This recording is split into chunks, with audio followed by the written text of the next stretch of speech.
আসসালামু আলাইকুম, welcome back to my channel Sumi Rannaghor. আজকে আমি নান রুটি বানিয়ে দেখাবো। খেতে অনেক মজা, একদম সফট নরম তুলতুলে হবে যদি আমার রেসিপিটি আপনারা ফলো করেন। দেখুন দেখতে কতটা সুন্দর এবং লোভনীয় হয়েছে।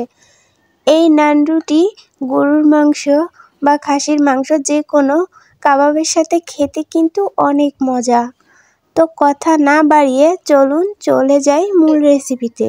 নান বানানো কিন্তু খুবই সহজ যদি আমার রেসিপিটি ফলো করে আপনারাও। জন্য আমি এখানে 4 কাপ পরিমাণ ময়দা নিয়ে নিচ্ছি। আপনারা এখানে ময়দার পরিবর্তে আটাও নিতে পারেন, তবে আটা দিয়ে নানটা তেমন ভালো হবে না। এখানে ময়দা দিয়ে বানালে খুব সুন্দর হবে। তো 4 কাপ ময়দা নিয়ে নিলাম। দিয়ে দিচ্ছি 3 টেবিল চামচ পরিমাণ চিনি। এখানে আমি হাফ চা চামচ লবণ দিয়ে দিলাম। দিয়ে তারপরে এখানে আমি হাফ চা চামচ ইস্ট দিয়ে দিলাম। এই ইস্টের ব্যবহার কিন্তু অনেকেই জানে না। এখানে আমি যেহেতু 4 কাপ পরিমাণ ময়দা ইউজ করছি, সেজন্য এখানে আমি হাফ চা চামচ অর্থাৎ 1.5 চামচ হবে, 4 চামচের 1.5 চামচ ইস্ট, কিন্তু আমি এখানে হাফ চা চামচ ইস্ট ব্যবহার করলাম। তারপরে দিয়ে দিচ্ছি রান্নার তেল, দিয়ে একটু ভালো করে মিক্সড করে নিচ্ছি যাতে ইস্ট আর লবণ সবগুলো ময়দার সঙ্গে মিক্সড হয়ে যায়। তারপরে এখানে আমি হালকা কুসুম গরম দুধ নিয়েছি, তারপরে দিয়ে দিচ্ছি। আপনারা চাইলে এখানে হালকা কুসুম গরম পানিও অ্যাড করতে পারেন, তবে সেটা হালকা কুসুম গরম হতে হবে। এখানে নর্মাল পানি অথবা দুধ ইউজ করা যাবে না, তাহলে কিন্তু এই ব্যাটারটা ফুলবে না। তো যতটুকু লাগে এখানে আমি অতটুকু পরিমাণ দুধ ব্যবহার করব। এটা আমি হালকা গরম দুধেই ব্যবহার করতেছি। দেখতেও সুন্দর লাগবে আর খেতেও অনেকটা স্বাদ হবে। তো দুধ দিয়ে আমি খুব ভালো করে ব্যাটারটাকে ময়াম দিয়ে নিচ্ছি। এখানে অল্প অল্প করেই দিতে হবে, একবারে বেশি ঢেলে দেওয়া যাবে না, তাহলে একবারে বেশি নরম হয়ে যেতে পারে।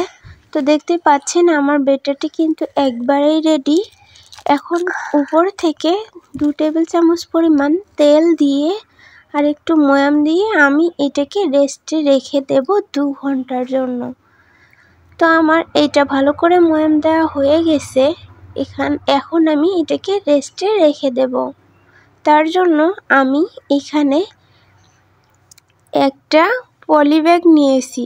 এই পলিথিনগুলো যে বাজার থেকে নিয়ে আসে, এগুলো পরিষ্কার করে ধুয়ে রেখে দিয়েছিলাম। তারপরে বাটিটাকে দিয়ে ভালো করে মুড়ে নিয়ে রেস্টে রেখে দিচ্ছি 2 ঘন্টার জন্য।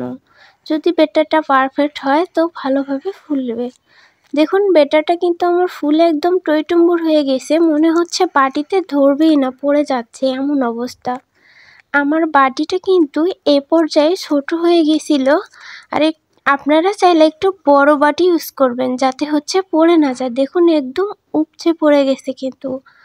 তো ভিতরে হাওয়াটা আমি হাত দিয়ে এরকম করে বের করে দিচ্ছি।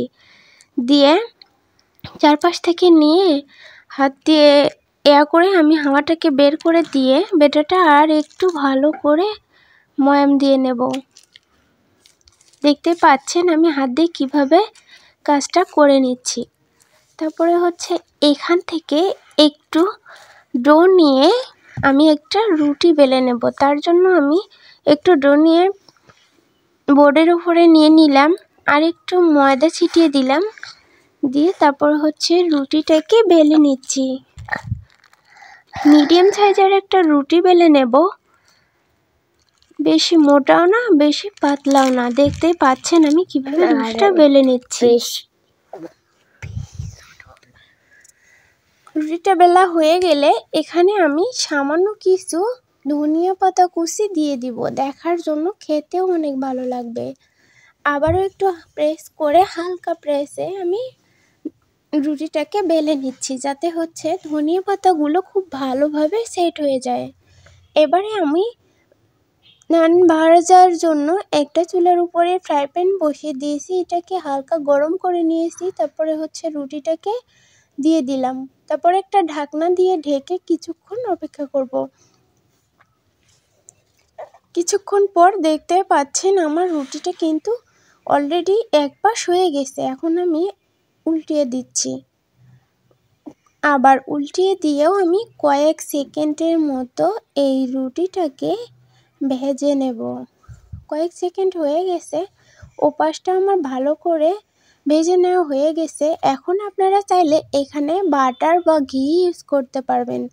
আমার হাতের কাছে বাটার ঘি কোনোটাই ছিল না, তাই আমি এখানে সামান্য কিছু তেল ইউজ করলাম।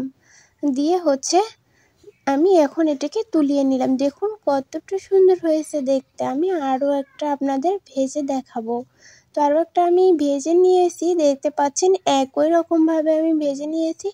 এইটাও কিন্তু মাশাআল্লাহ অনেক সুন্দর হয়েছে আমার নান রুটিগুলো, একদম হোটেল স্টাইলের।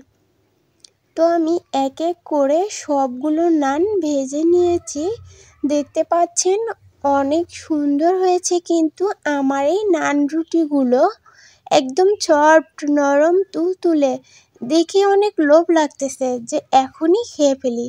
দেখুন খুব সুন্দর লাগতেছে না? কালারটাও কিন্তু মাশাআল্লাহ অনেক সুন্দর এসেছে, একদম সাদা, ধপধপে সাদা হয়েছে আর নরম তুলতুলে। দেখুন, এই যে দেখুন কতটা সুন্দর লাগতেছে, একদম হাতের মুঠোয় চলে আসতেছে, একদম নরম তুলতুলে।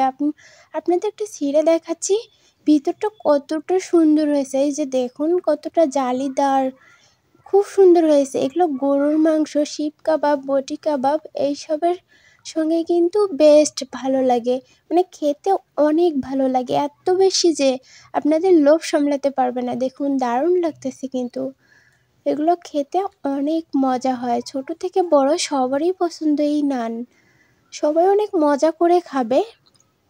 তো যদি আপনারা আমার রেসিপিটি ফলো করে নান রুটি বানান তাহলে একবারেই পারফেক্ট হবে। সবাই ভালো থাকবেন, সুস্থ থাকবেন, 5 ওয়াক্ত নামাজ পড়বেন। আল্লাহ হাফেজ। আবারও নতুন কোনো ভিডিওতে